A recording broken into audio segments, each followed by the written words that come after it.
This short video will review the basics of beam mechanics.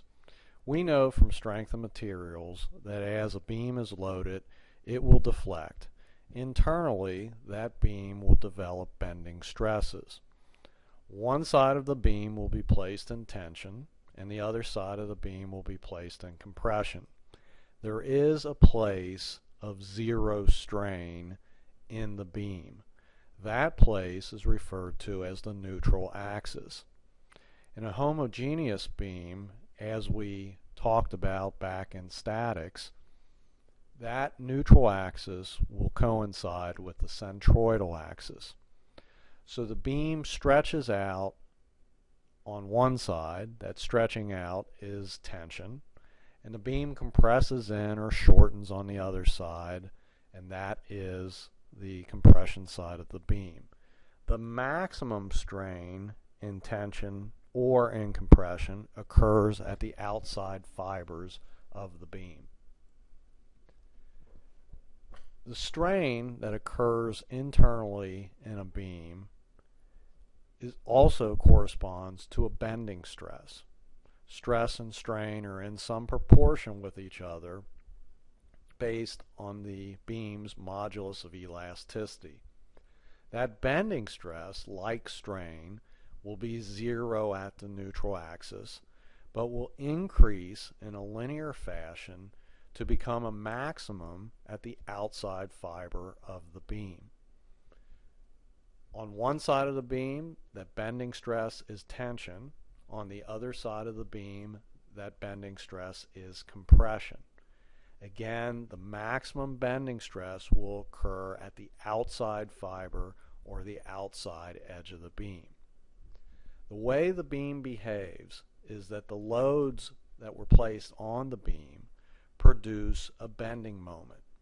We learned about the bending moment back in strength of materials when we were developing shear and moment diagrams.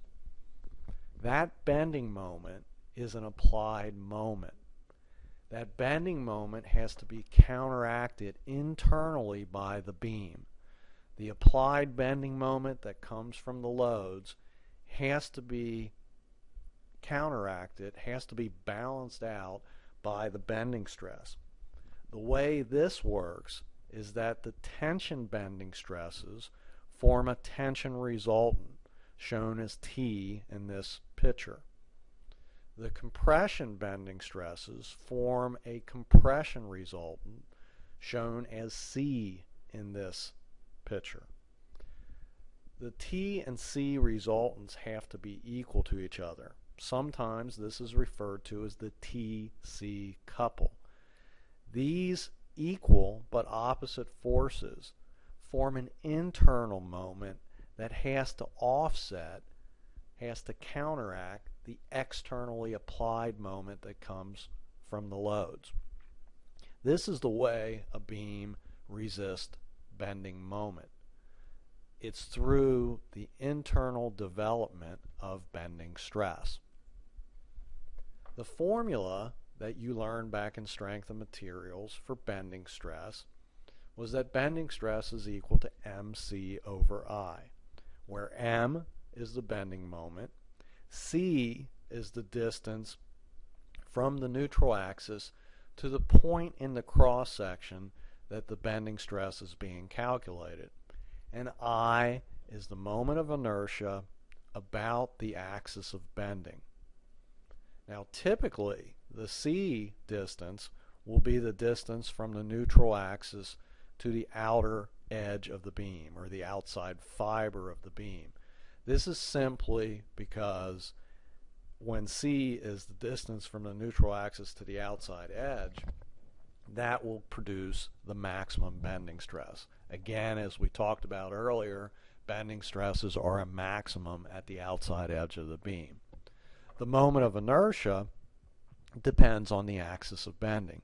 Typically, we will orient our beams so that the strong axis, or the major axis, is the axis that bending is occurring about. So the moment of inertia is typically about the strong or the major axis.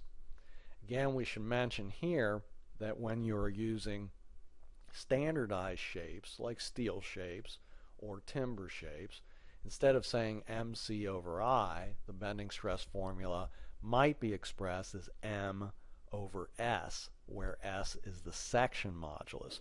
Again, for standardized shapes, the moment of inertia is of course always known, and the c distance is always a known distance if you are measuring from the neutral axis to the outside edge.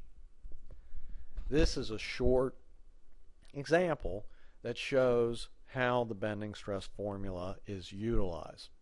Again, the bending stress formula, mc divided by I. Here we have a rectangular beam, 8 inches wide, 14 inches in depth. Calculating the moment of inertia about the x-axis as shown is 1/12 base times height cubed. That gives a moment of inertia of 1829.3 inches to the fourth.